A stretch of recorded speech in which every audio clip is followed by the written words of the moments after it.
Este tercer domingo de Adviento contemplamos en el Evangelio a los discípulos del Bautista que se dirigen a Jesús para preguntarle: ¿eres tú el que ha de venir o tenemos que esperar a otro? Después de 2000 años, esta pregunta sigue siendo de plena actualidad.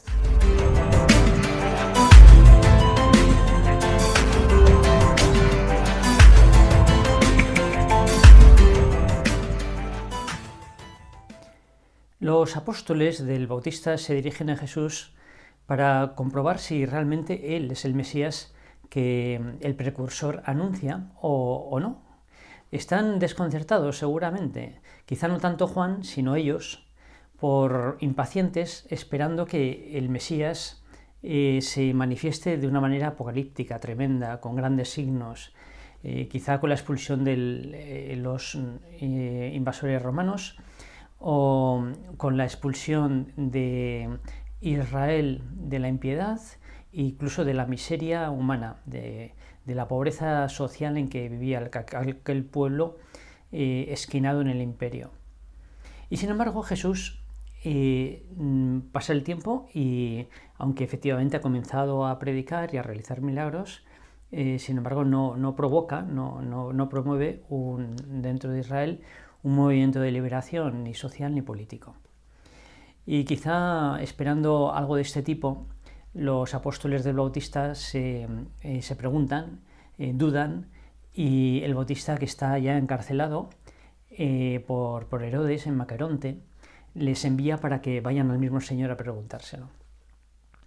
Jesús les recibe y pasan con él un tiempo. Y durante este tiempo Jesús cura a enfermos, a sordos, a mudos, a cojos, a leprosos, incluso resucita a algún muerto y predica a los pobres. Y les devuelve a Juan con este encargo: id y contadle lo que habéis visto.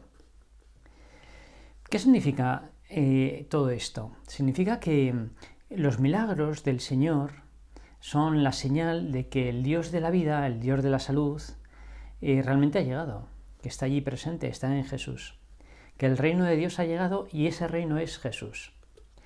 Son predicación en acto. Los milagros del Señor no son signos liberadores. Jesús no va detrás de la enfermedad para acabar con ella, detrás de la pobreza, detrás de la muerte. No está librando una cruzada contra ninguna de esas cosas que sabe demasiado bien que están enraizadas en la naturaleza humana por causa del pecado, sino que con todo ello quiere mostrar que el Dios de la vida ha llegado. Jesús no trae el progreso, no trae la liberación, no trae la buena marcha de las cosas humanas, sino que trae a Dios, trae otra cosa.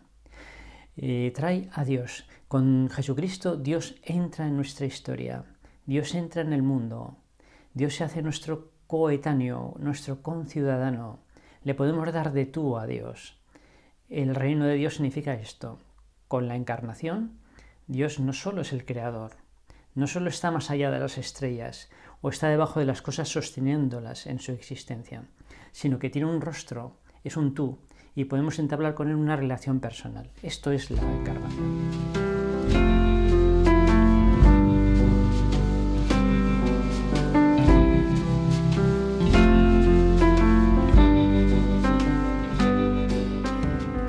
Esta desviación de los fariseos, de los discípulos del Bautista y de tanta gente en la época es una constante histórica. Ya antes había pasado en el pueblo de Israel repetidas veces y de manera especialmente intensa con motivo de la invasión de Nabucodonosor y la deportación a Babilonia del pueblo. Jerusalén fue conquistada y todos los importantes, sacerdotes o reyes o cualquier persona con una cierta formación o posibilidades de guerrear, fue deportado a Babilonia. Aquello fue para Israel una humillación total. Era el pueblo de Dios. De hecho, el rey de Israel, antes de entrar en combate con Nabucodonosor, consultó a sus profetas y todos le dijeron en la misma línea, no te preocupes, es el pueblo elegido, somos el pueblo elegido, enfréntate con él tranquilamente, excepto uno, Jeremías. Jeremías fue encarcelado por ser el profeta de la mala ventura, el que predecía que Nabucodonosor vencería en la batalla y seríamos deportados. Y sin embargo, ya en Babilonia, Jeremías es el único profeta que mantiene encendida la llama de la fe, de la esperanza. Dice, no os preocupéis, somos el pueblo elegido, volveremos, como efectivamente ocurrió al cabo de unos pocos años. Esta convicción, este pensamiento de que por el ser el pueblo de Dios estamos protegidos, las cosas nos van a ir humanamente bien, es un error que se produce repetidamente, es una constante histórica. Y Yahvé quiso conducir a su pueblo hacia una sabiduría más plena a través de libros como el de Job o de los Salmos o el mismo libro de la sabiduría, donde se pone de manifiesto que el justo, no pocas veces, sino muchas veces, es tratado injustamente, no le van las cosas bien, a pesar de estar del lado de Dios, sin embargo, los hombres, o justamente por eso, están en contra de él. Ahí en esos libros sapienciales ya se dibuja la sombra de la cruz del Calvario. El mismo Dios se va a hacer hombre y va a ser rechazado por los hombres. La relación de Yahvé con su pueblo y con cada uno de los cristianos más tarde no es una relación protectora, no es un escudo, no es un paraguas, no es una garantía, no es un seguro de que las cosas van a ir humanamente bien. Tiene otro significado completamente distinto.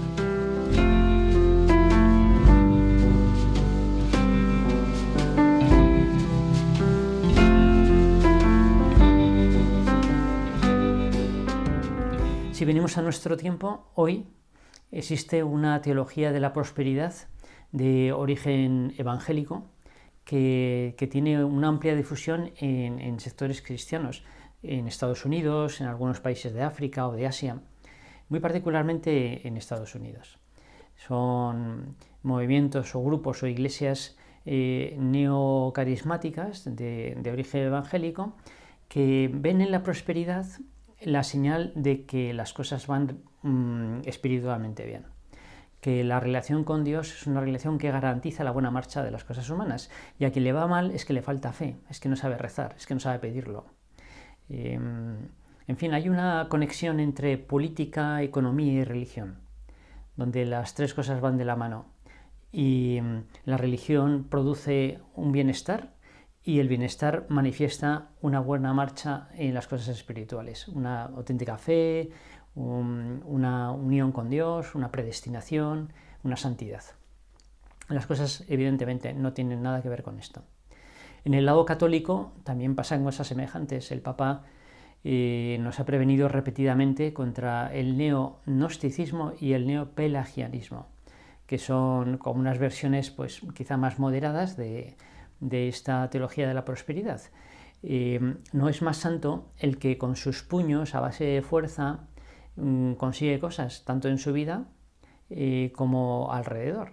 La evangelización no es una cuestión de tácticas, no es una cuestión de éxito, ni tampoco el neognosticismo, que es una especie de domesticación de Dios.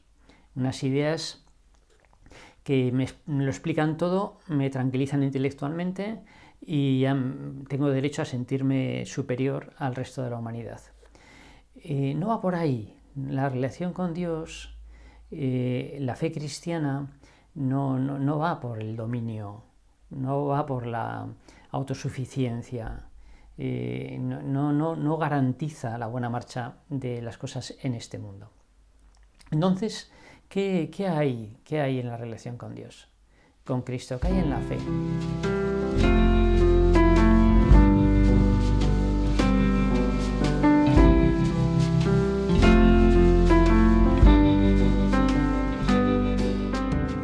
La fe se puede entender no tanto desde el punto de vista racional, es decir, si distinguimos en el hombre tres facultades principales, la primera es la razón, y que va dirigida al conocimiento de las cosas como son.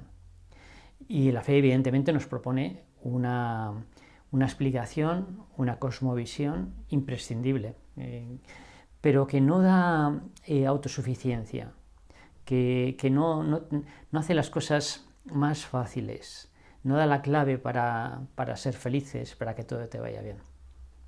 Una segunda facultad es la voluntad y evidentemente el seguimiento de Cristo genera pues buenos actos que a su vez dan lugar a hábitos, a virtudes y personas más realizadas. Pero tampoco la fe consiste exactamente en un perfeccionismo. Hay una tercera facultad que es el corazón y que es la facultad que capta la belleza. La belleza es una encarnación de una idea. Es un ideal, algo espiritual, que se refleja en algo material. Eso es la belleza. Y así, por ejemplo, si contemplamos una piedra preciosa, vemos cómo se refleja y se difragma en ella la luz del sol.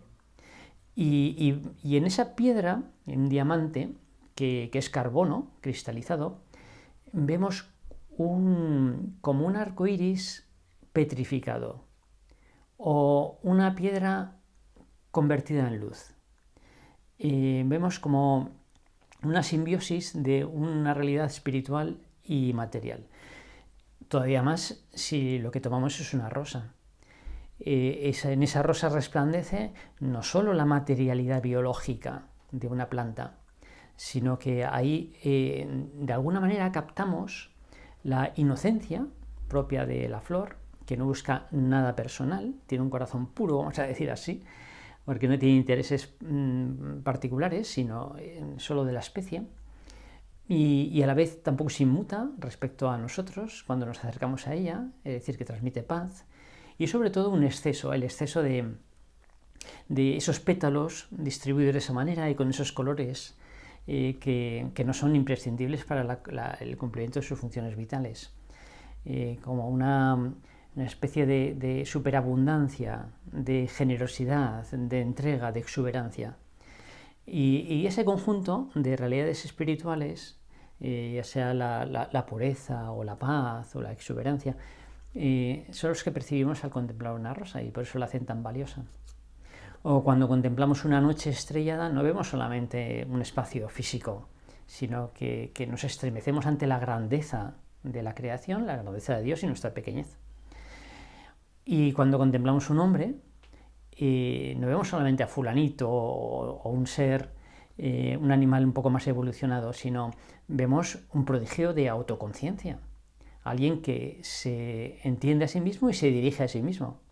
Tiene inteligencia, tiene voluntad, tiene proyectos, es libre.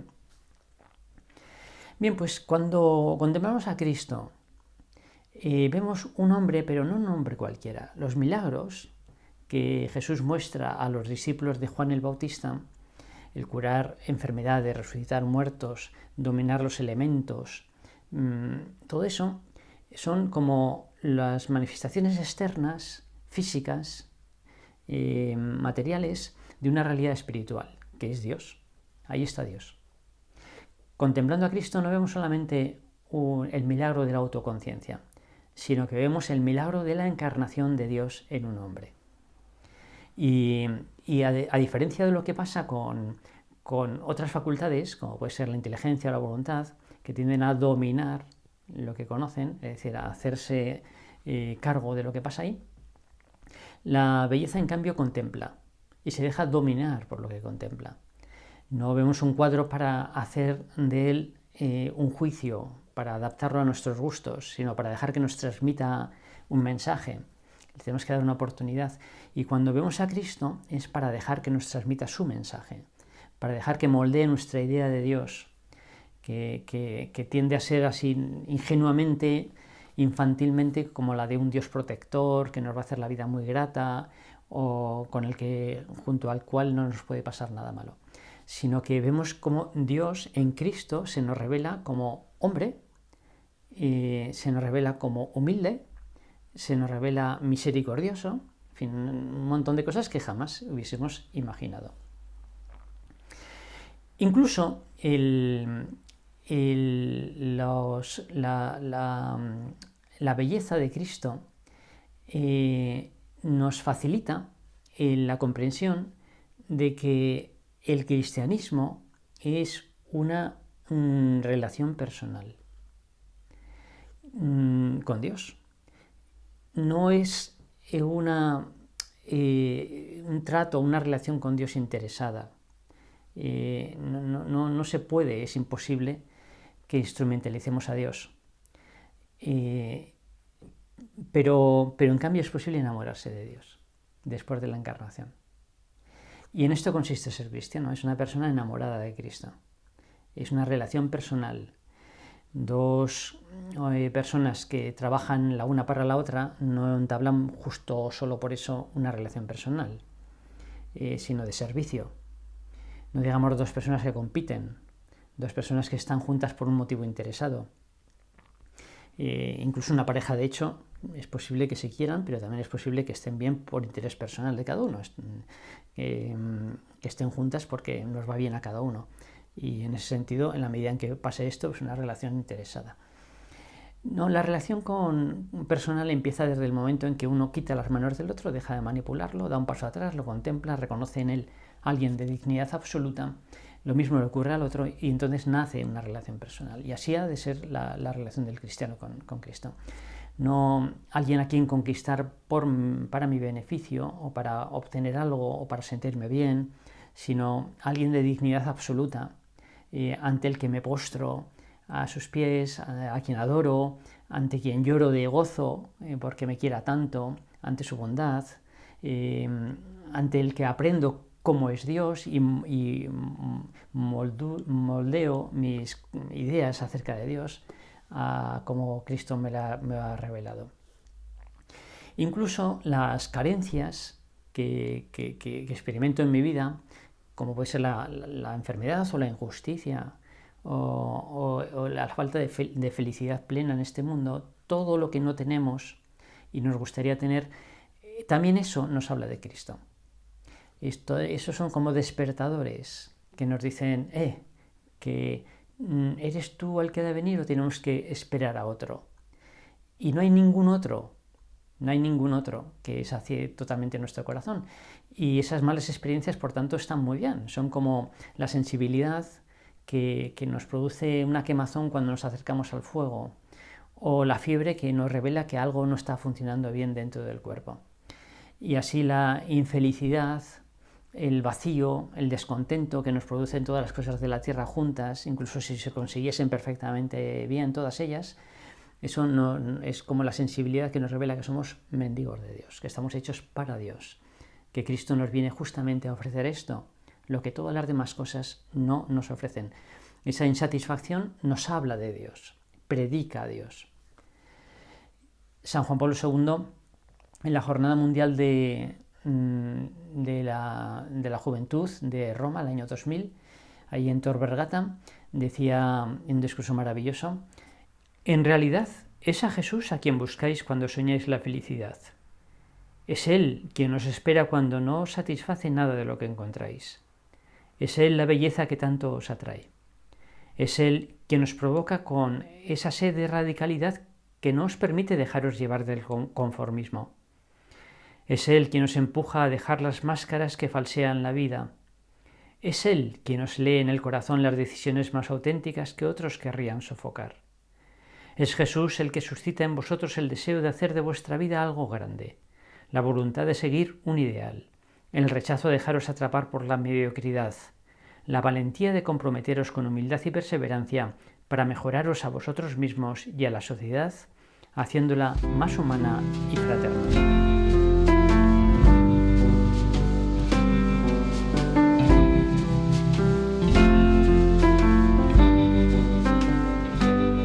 Tercer domingo de Adviento, por tanto, nos transmite, entre otras, esta enseñanza. Jesús no trae la solución a un problema determinado u otro, a un problema social o económico o político o de salud, sino que trae la solución a la raíz de todos los problemas. En Babel la unidad se fragmentó en expansión, en pluralidad. Hubo incomunicación, hubo ya enfrentamiento, división. Y desde entonces nuestros problemas se han multiplicado, pero la raíz es una, que es la ruptura con Dios.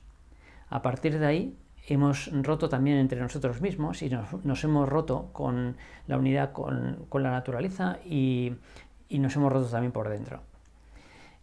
La recomposición de todo eso se produce, se consigue no atajando cada uno de los problemas, sino yendo a la raíz de esa ruptura, que es la comunión con Dios o la falta de comunión con Dios. Y Cristo nos trae justamente esto, el que podamos comunicar con Dios como relación personal de tú a tú.